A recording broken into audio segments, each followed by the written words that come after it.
I am Sumit Gupta, and this is Choosing Leadership, a podcast for high performers with big dreams at work and life.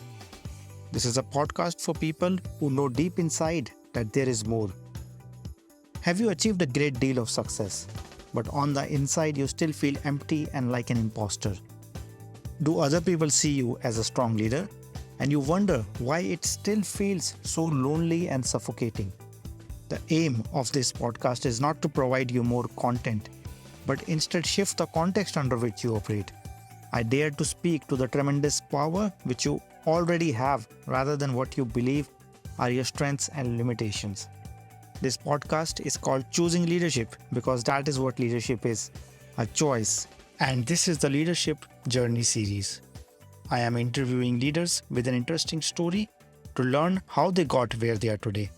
We all have a lot to learn from each other's stories of where we started, where we are now, and our successes and struggles on the way.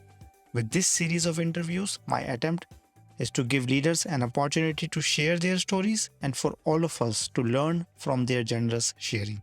Laimonas is the founder at Heavy Finance and a fintech entrepreneur. He is on the mission to scale a borderless marketplace where farmers meet investors using heavy machinery as collateral. In the interview, Laimonas shares how he is building his 10th startup and how being bullied at school gave him the drive to succeed and prove others wrong. He also talks about his family and the importance of placing people first. He shares that business is only a reflection of the energy of its people. And he also talks about how he has learned to hire people smarter than himself and not try to do everything himself, which was limiting his growth at one point of time. Hi, Laimonas. Welcome to the Choosing Leadership podcast. Hi, Sumit. Thanks for having me here. It's wonderful to have you here. And to begin with, can you share a little bit about who you are and what do you do? My name is Laimonas. I'm a serial entrepreneur, now running an incredible startup, Heavy Finance, where we focus on agricultural lending. And so I'm serial entrepreneur. I think it's 10th startup I'm running now. Many of them failed. However, 3 really successful companies in hand. Wonderful. 10th. That's, I think, maybe one of the highest number that I have met people. 10th. Yeah, I could see a few in your LinkedIn profile. But I'm very interested. Tell me your backstory. What started you on this journey of entrepreneurship? Yeah. Actually, it happened absolutely by accident. I was in university still. Funny enough, we started a startup where we rented graduation gowns. We did that as a students, and we managed to scale that different countries, thousands of students, which we have to serve in a few weeks, provided us first a lot of cash, second a lot of lessons on logistics, marketing, and everything. What small details, but they become very important for my future career. So that's a funny story how I became a businessman. So each year we used to get a lot of money to invest, and we kept on looking for ideas and we failed them one by one. And so that's how the 10 startups comes in place. Funny enough, we were always too early for the game. So we did something similar to Bolt or these delivery companies in early 2008. When first of all, not even pizza wasn't arriving to your home. In Europe, we already did that. And then there was financial crisis. We failed on that one. We did other startups which failed, but while you're actually failing, you're learning a lot. That's what created me as an entrepreneur, actually. A funny story in my first years of university. Wonderful. Yeah. And if you were to take us back a little bit, even when you were growing up, was there any influence? Was there something which pulled you towards maybe not entrepreneurship, but more with charting your own path, with experimenting? Because in a way, that is what entrepreneurship is. I think that for my personal story, it comes a bit from school, that that environment is not always easy for young people. And I was bullied, and that made me, I think, a bit angry on the world. So I had to go and prove things that formed me as a personality. And I think that still remains a very important piece of me. Yeah, and at the same time, now that I'm speaking to you, right, it's like maybe less than 5 minutes. You have a smile, a very pleasant, very warm smile on your face. Tell me more about you. You talked about anger and how that pushed you to prove yourself to the world. How has that evolved over time? I really want to show that it's possible to seek for success while you're smiling, while you're good to people, while you're helping, and don't be that douchebag businessman who is mean and really controlling things. I want to prove the other way of doing business, that it's fun, it's pleasant, and it's doable even going that way. So I really work on it. I try to be as good at it as it gets. It's not easy on the finance world. I tell you, people, they expect mean suit and tie guy. So I try to do things different. Thank you for sharing that with us. I know it's not easy always to open up, especially something which is so personal to you, but I appreciate that. And I think that requires courage, and which is so important when it comes to entrepreneurship and leadership of any kind. So I want to, before moving forward, I just want to acknowledge, because that's very simple thing which you mentioned is not so trivial. Can you share about any key influences on you on this journey? Any people who have shaped you as a person and as a leader? I think family is important, but I'm not referring to my parents. It's more my wife, which we're like, I'm still young, but we're 16 years together. So she plays a major role in my life. She's as well an entrepreneur. So we're both successful business people in one family. So that changes the environment as well. My kids, I have to take care of them, and friends. All the people around yourself is very important. I try to always surround myself with the good people, help them, and then time comes you can actually ask for help back. So it's that's really played for me many times. When you start a startup, it's like you can go to your friends, which you did good, and say, look, I do have a business and I need your help, and I need now. And they were there like with me when I needed them. So this doing good is back. Absolutely, absolutely. And I love you talked about your family, and you talked about people first rather than like all the everything which we normally talk about in business. Because in the end, it's the people who make us we are, or who make our companies as well. So I love that you put that in those order of priority. Yeah, business is just a reflection of people and the energy people create. It's always people. It's never an idea, never a tech. Always people behind these ideas and tech or whatever business do. That's a very insightful statement. And I'm wondering, is that something which you started with or which you have learned over a period of time? Yeah, when I started business, I tried to do everything myself. I did marketing, I did sales, I did Excel, I did one man show. But that limited my organizations from growing and from surrounding myself with the people smarter than I am. So at one day, it was a decision done that from now on, I'm not doing anything. Like, I'm not touching Excel. I'm not touching any presentation. I started inviting people who are smarter than me and give them space. And that's when I realized our organization to grow. You have to find best talents, attract them, and give them space to work. Yeah. I love how you say, right, I am not doing anything right now. Yeah. So tell me more about this journey from being a one man show, wanting to do everything, because I also know I've been an entrepreneur. So I know that gives you a huge dopamine rush. Like you feel in control. It satisfied your ego also, and it takes a lot to ask for help. In fact, to surround yourself, as you said, with people smarter than you.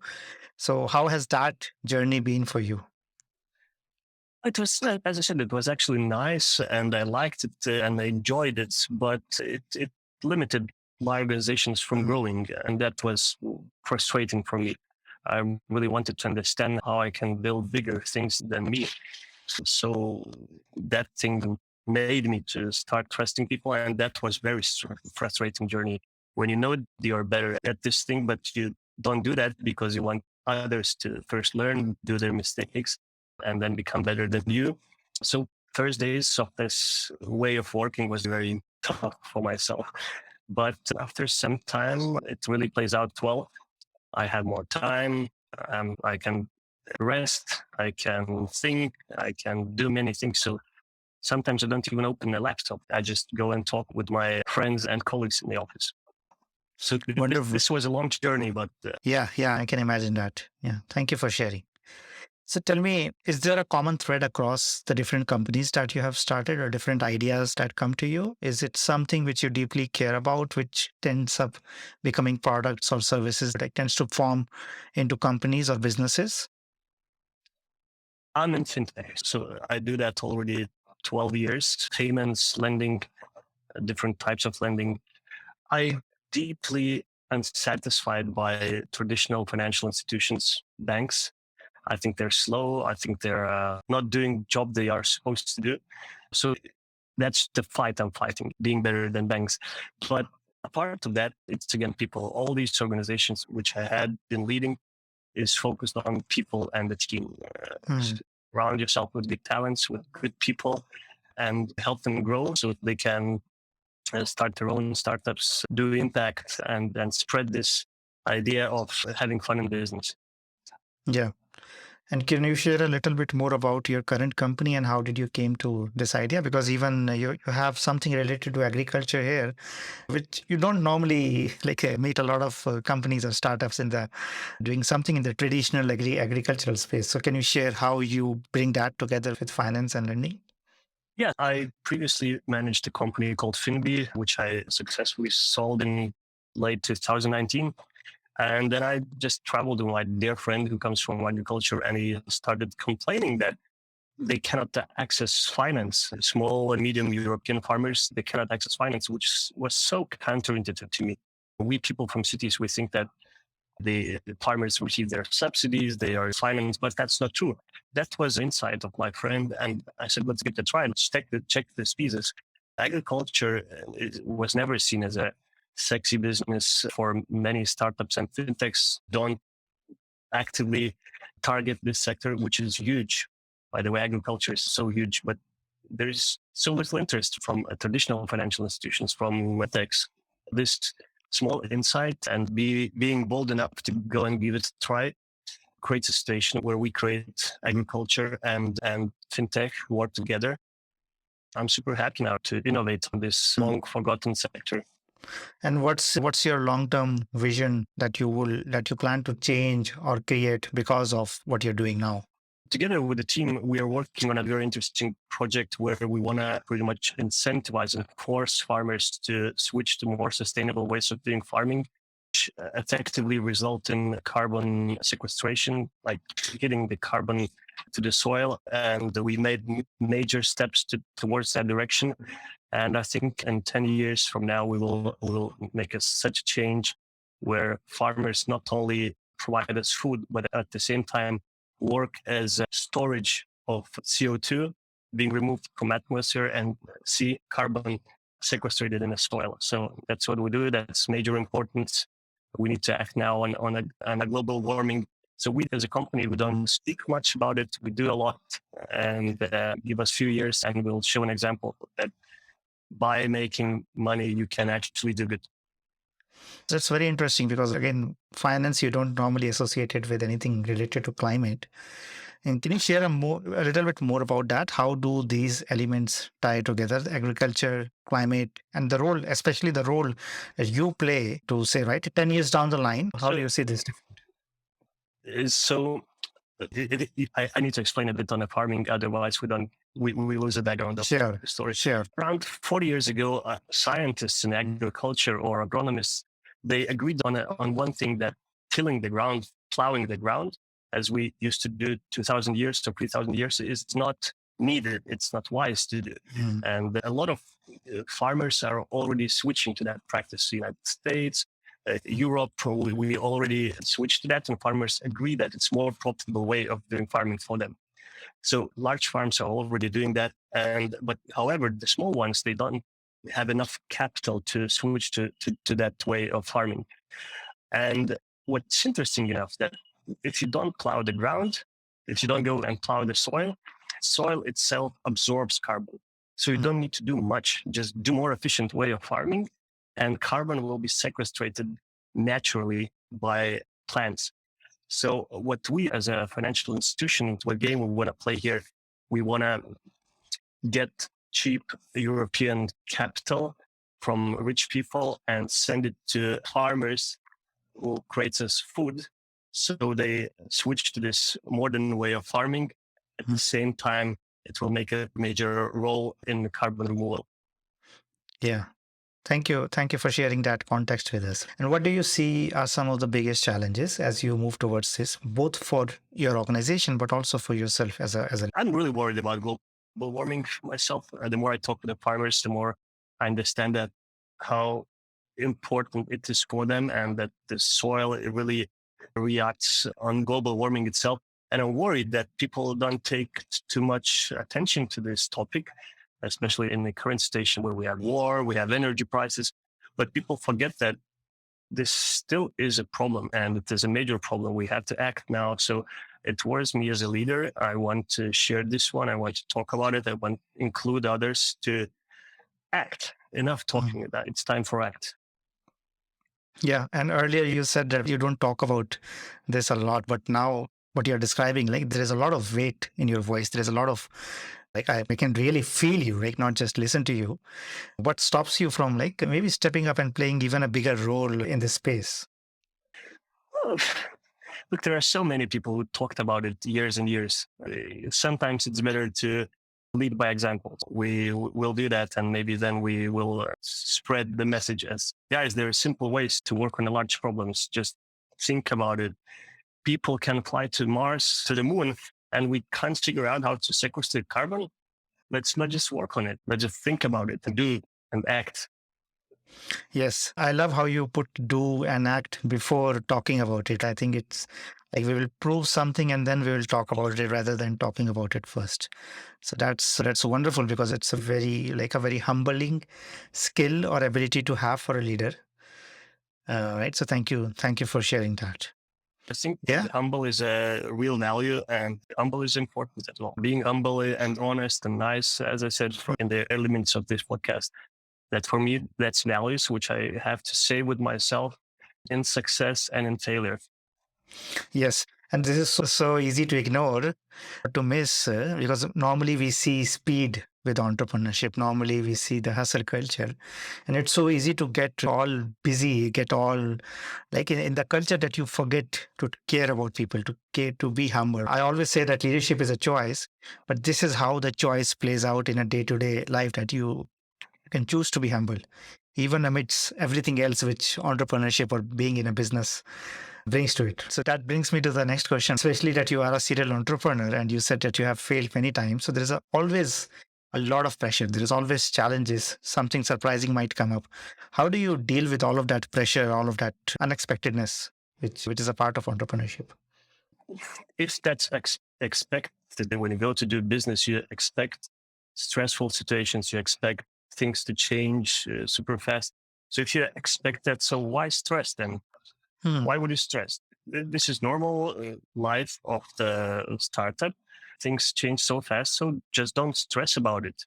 It's coming, so why stress then? So I tried not to stress. That's first thing, which is important. And the people asking me sometimes, do you advise to me to start the business? Look, I always advise people to stay in their comfort zones. People say, go out of your comfort zone and do, for example, business. No, stay in your comfort zone. If your comfort zone is doing business, then go and do business. So for me, doing business is my comfort zone. I can't live with it. I'm having fun. So that's a big portion of my life. And as long as I'm having fun, that's how many years I will stay in business. So that's my comfort zone. Wonderful. Yeah, yeah. And I love how you say that if it's expected and it doesn't have to, you don't have to be stressed about it. So in a way, you are taking control of your reaction to what is happening outside rather than saying, which is so common, which we hear so common that because of this, I am stressed or we are stressed. And do you have any particular practices or any habits that helps you keep that balance, keep having fun, as well as taking care of everything which is coming up from the business side? There is a very small exercise which I'm doing. I try to put things in perspective. Just for example, with kids, my small kid is crying and you ask him, is it a large problem which happened for you? Is that a very big problem? If the moment he gives a try to think about it, then even a kid understands, it's actually average size of the problem. So that just relaxes you a bit. So that's how it really gets stressful. If that's explosion happening in your startup, your business, something terrible happening. So of course I get stressed. But if that's a day problem or week problem, which you have, you just put it in a perspective. And am I still a person who I am? Is this business failing? No. Is that very big problem? No, it's just a casual day in the office. So why stress? Thank you for sharing that. Coming back to you personally, is there something which people misunderstand about you? Yeah, I think a lot of times people sometimes think that I'm too relaxed, too optimistic, but it's just me being myself, and I work on it. I try to embrace it. Sometimes they expect more mean person, which I'm not, and I'm not planning to be. So they find it a bit young and so on, but the experience is there. It's one way or another, it's almost 20 years of experience and still having fun. So people don't always get this one while they're still happy and smiling. I love that. I love how much confident and grounded you are in knowing who you are. And at the same time, when you face criticism or when you face some like opinions or perspectives, you know how to stand up and what to count on. It's so easily, I see sometimes young people get overwhelmed just because of expectations from either their team members or from investors, from their ecosystem, their peers, without really thinking about, right, what am I good at? What do I really want to do? What boundaries do I want to create? So I see that like balance perspective in what you shared, and to say that this is who I am and this doesn't make me weaker. Absolutely. That's what people should fight for. Listen to yourself, be yourself. People think that I need to understand how others think and be as they want me to be. If your mindset is working like that, you become boring. Like you're not interesting person. No one cares about you. And we try to fit in these brackets, and then you lose your personality, you lose your chemistry, character. It's if you want to outshine in this world, be yourself. Wonderful. Before we wrap up, what advice would you give to an entrepreneur or a leader of a company who is dealing with all of these unexpected changes? Even now, there is a huge downturn in the VC money coming in. There is a huge pressure from the VC to like either or let go of some people or to reduce your expenses. What advice would you give somebody who is new, who is feeling pressure from all sides, to actually stand up to everybody, the people they care about, as well as the company, the business they're creating, and those relationships, which includes the VC relationship and other relationships in the ecosystem? I suggest keep building. Life didn't disappear. Nothing. There is no meteorite. The war is here. Energy prices are terrible. However, all that industry of VC people or whatever, they're still there. It's just a cool off period of some time. So just focus on building something meaningful, provide results for yourself, your team, and keep building. Just do your job. Raising money is one thing, but it's much more important what you're actually building. Of course, the problem of not having money to pay salaries is a very unfortunate one. I've been there many times. So if that's the case, then as well, think about which team members are needed to build to keep this company you're leading meaningful. And you're meaningful while you're building. So just be humble and work hard on building. Wonderful. Thank you for sharing all of this, Laimonas. Thank you for being you. And I think this is maybe one of the most humble or low energy interview that I have done, but in a very positive, in a very rich way. And I think you showed up, right? I have people who show up on the interview with certain expectations for the interview or how they want to be perceived. But I loved how you show up as just yourself, And then everything which has come out of your mouth has been a reflection of that. As you said, right, the business is a reflection of energy of the people. I think I'm going to quote you on that, but that's a wonderful statement. And I think you are reflecting that right now in this interview. So I want to express my gratitude for the last 30 minutes that we spoke, for sharing your views. And just before we end it, is there any lasting advice for anybody, or if somebody wants to reach out, know more about what you are up to, how can they reach out to you? How can they find out more about you? Absolutely. And who am I to advise people? But if you guys want to get in contact, find me on LinkedIn, Laimonas Noreika. Be careful. There are two guys, entrepreneurs with such a name. Look for my face. And yeah, let's get in contact. Let's talk. Let's share. Thank you for having me on this podcast. I hope it was interesting for your viewers and readers. Thank you for having me here. Wonderful, Laimonas. Once again, thank you. And I'm sure this will be very interesting for everybody, because I think the central message is you can be a leader and still be yourself, still be very true to who you are. And I'm going to make sure that I put your LinkedIn profile in the show notes, the right one. I didn't know there were two of you, so I will make sure that I search for the right one and put that in the show notes so that nobody is confused. So thank you for your time, and have a great day and have a great week ahead. Thank you. That's it for this episode of Choosing Leadership with Sumit Gupta. I choose leadership every time I record this podcast, and I invite you to do the same. I invite you to design a life of joy, meaning, pride, and satisfaction, not just for yourself, but also for those around you. This is what I do most naturally, to lovingly and gently provoke you, to help you see your own light, to help you see what you are already capable of. I say what might be uncomfortable for me to say or for you to hear, to show you that all our dreams which have been on hold are within our grasp. If you like the sound of it, do not forget to leave a rating. I invite you to subscribe to my newsletter at deployyourself.com/newsletter. You can also reach out on LinkedIn, Twitter, and Facebook to share any other comment or feedback. I want to thank everyone who contributed to making this show a reality. And thank you for listening. Always remember that you are enough, you are loved, and you matter. This is Sumit. Until next time, keep choosing leadership.